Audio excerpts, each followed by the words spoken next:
ये वालुका यंत्र में सिंधव नमक कायम करने के लिए संपुट बनाकर रखा है।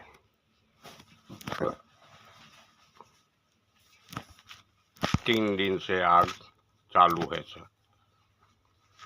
इसके अंदर संपुट है, ये भी सिंधव का ही संपुट है, लेकिन उनको दोबारा वालुका यंत्र में रखना है। सभी एक साथ आ नहीं सके, इसलिए उनको यहाँ थोड़ा थोड़ा गर्म होवे, इसलिए यहाँ साइड में रखा है। ये भी उसी का ही संपुट है, सिंधव नमक का कायम करने के लिए। इसके अंदर सारे संपुट 5 से 6 संपुट इसके अंदर रखा है, जो सिंधव नमक कायम के लिए वालुका यंत्र में चढ़ाया है। ये सिंधव नमक ऐसा निकलेगा कि सुबह उगता सूरज जैसे लाल एकदम चमकता कलर दिखता है, ऐसे कलर का ये सिंधव नमक निकलेगा और फुल अग्निस्थायी होगा। ये सिंधव नमक सिर्फ छाछ, जो दही में से हम छाछ बनाते हैं, जिसको मट्ठा भी कहते हैं, इसमें डालने से ही पिघलेगा। पानी में डालने से पिघलने वाला नहीं है। ये बहुत अक्सीरी ये नमक है, देहवाद और लोहवाद दोनों के लिए बहुत अक्सीरी नमक ये बनने वाला है। सिंधव नमक, सिंधव नमक पंचारी की दुकान से पाउडर के रूप में नहीं लाना है, दगड़ी के रूप में ही लाना है। पाउडर के रूप में थोड़ा मिक्सिंग दूसरे नमक का आता है, इसलिए पाउडर के रूप में, चूर्ण के रूप में मत लेना। आपको करना है तो दगड़ी के रूप में जो आता है वही सिंधव नमक लेना। सिंधव नमक को लाहौरी नमक भी कहते हैं। सिंधव नमक एक खनिज तत्व है, जिसको पहाड़ियों में से उपलब्ध होता है और ज़्यादातर वो पाकिस्तान में लाहौर की पहाड़ियों में उपलब्ध होता है, इसलिए उनको लाहौरी नमक भी कहा गया है।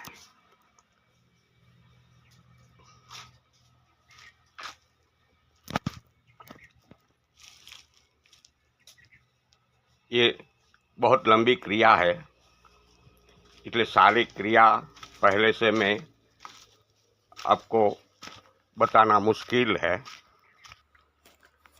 पहले से बताना बहुत मुश्किल है।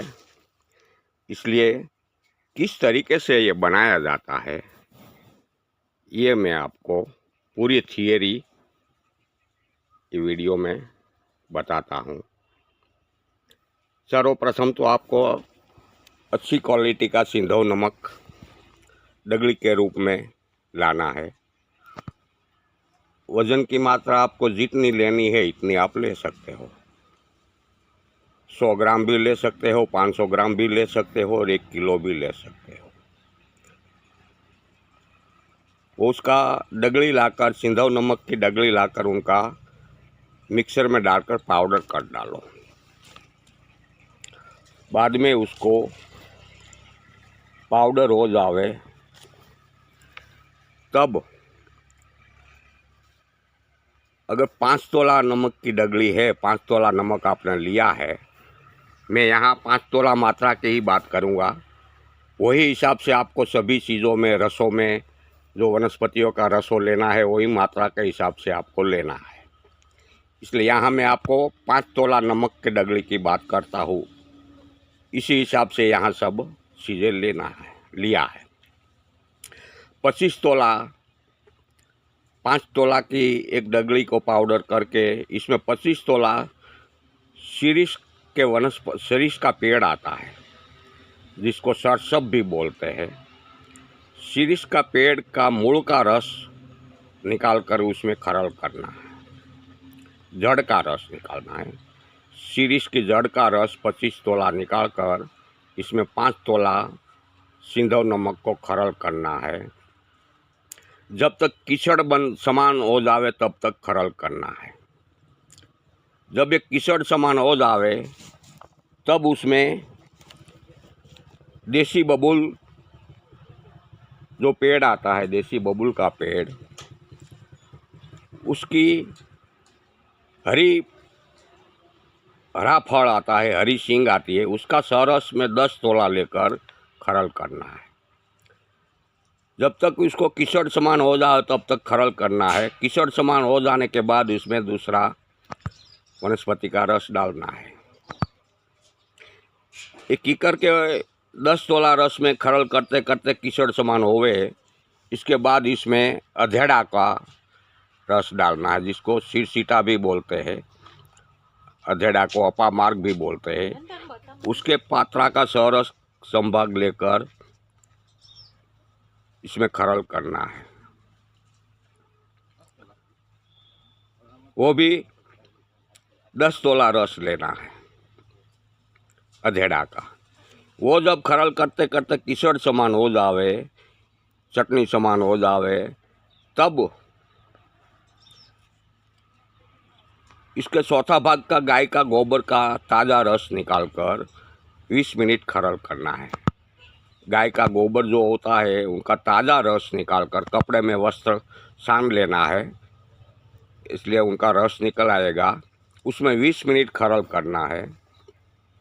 20 मिनट खरल हो जाने के बाद इसमें फोदीना का सरस 1.25 सेर डालकर मन अग्नि पर चढ़ाना है वालुका यंत्र में। फोदीना का 1.25 सेर रस डालकर मन अग्नि वालुका ऊपर चढ़ाकर उसको पाचन कराना है। जब तमाम बेज रस बढ़ जावे, फक्त सूखा भाग नमक का हो जावे, तब पात्र माथे नीचे उतार कर उसको ले लेना है। इसके बाद इसमें लाल एरंडा का पात्रा का रस, गरमाड़ा का सरस, गरमाड़ा यानी कि कर्णिकार भी बोलते हैं, धतूरा का सरस, आंकड़ा का पान का सरस और कांकमासी सरस, ये 5 रस मिक्स करके ते 5 रस थे संभाग जितना नमक का वजन होता है इसका संभाग 5 वनस्पतियों का रस संभाग लेकर वजन में उसको खूब खरल करना है। जब खरल करते करते उसका गोला बनाने का समान हो जावे, गोला बनाने के लायक हो जावे, तब तक खरल करना है। बाद में उसका गोला बना लो। गोला बनाकर ताप में सुखा लो। चपटी आकार का टिकड़ी टाइप गोला बना लो। जब वो सूख जावे तो 2 कोड़िया में या तो छोटी मिट्टी की मटकी में डालकर उनका संपूर्ण करके उनको अच्छी तरह मुख मुद्रा करके एक कपड़ मिट्टी अच्छी कर दो और एक लोखंड की कढ़ाई में 5 सेर वालुका डालकर वालुका यंत्र के चढ़ाकर 5 सेर वालुका के अंदर ये संपूर्ण को दबाकर प्रथम दिवस 1-1 इंच जाडी 2 लाकड़ी की मंद अग्नि देनी है। पहले दिन 1-1 इंच जाडी 2 लाकड़ी की मंद अग्नि देनी है। इसके बाद 4 दिन 3-3 इंच जाडी 2 लाकड़ी की अग्नि देनी है। पहले दिन 2-2 इंच लकड़ी की अग्नि देनी है। पहले दिन के बाद 4 दिन 3-3 इंच जाडी लाकड़ी की अग्नि देनी है। इसके बाद छठा दिन 6 कलाक अग्नि देनी है। 4-4 इंच जाडी 4 लाकड़ी की अग्नि है, यानी कि फुल तेज अग्नि देनी है। इसी रीत से 6 दिन तक वालुका यंत्र में उसको सतत पकाना है। बाद में स्वांग शीतल हो जावे तब वालुका यंत्र में से संपूर्ण को निकाल लो। अंदर से अग्निशाई सिंधव नमक ले लो। ये नमक सूर्य की समान तेजस्वी और स्वर्ण कलर का निकलेगा। उसको कांच की शीशी में पाउडर करके वो नमक को भर लो। ये 2000 सेंटीग्रेड गर्मी आप उनको दोगे तो भी वो पिघलेगा नहीं, ऐसा इतना अग्निस्थायी वो नमक होगा। ये नमक का मूसा भी बनावे जल यंत्र में या तो जल मुद्रा के बाद में भी उनकी कांच कूपी बनावे तो भी उनका कसूर होने वाला नहीं है, मूसा भी बन सकती है। कोई पण प्रकार का पात्रों भी तुम आप उनका बना सकते हो। उसका दुश्मन सिर्फ सांस है, मठा के सांस में तुरंत पिघल जाता है, बाकी कोई भी चीज में ये पिघलने वाला नहीं है। ये नमक देहवाद और धातुवाद के लिए बहुत उपयोगी है, बहुत। ये नमक देहवाद के लिए 1 रति की मात्रा में लेना है। एक रति नमक इस कायम सिंधव, 1 रति जीरा, काला नमक 1 मासा और शंख भस्म 1 रति, अर्धी रति हींग लेनी है। ये उनका अनुपान है।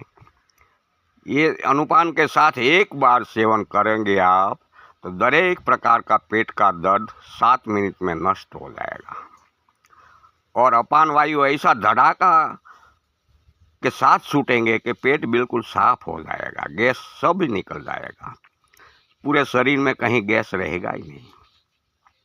आफरो, कब्जियात, अजीर्ण, मंदाग्नि, वायुगोळो, उल्टीओ, पेट में अन्न तक टिकता नहीं है, कफ, पित्त, उपरोक्त दरेक रोग ये नमक से अति शीघ्र नष्ट होता है।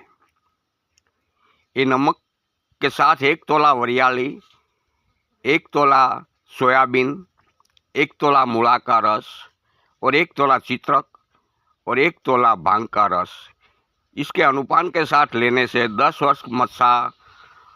वर्ष जूना भी मत्सा अति शीघ्र नष्ट हो जाता है 2 ही दिन में। ये नमक के साथ स्थायी गंधक, स्थायी सुरोखार, स्थायी नवसार, त्रिकटु, पंचकोल, रस सिंदूर सभी दरेक 2-2 रति लेकर चित्रक का रस में खरल करके गोली बना के नींबू के रस से और मूला के रस के साथ 1 तोला लेने से 2 वर्ष जूना भी जलोदर का रोग नष्ट हो जाता है।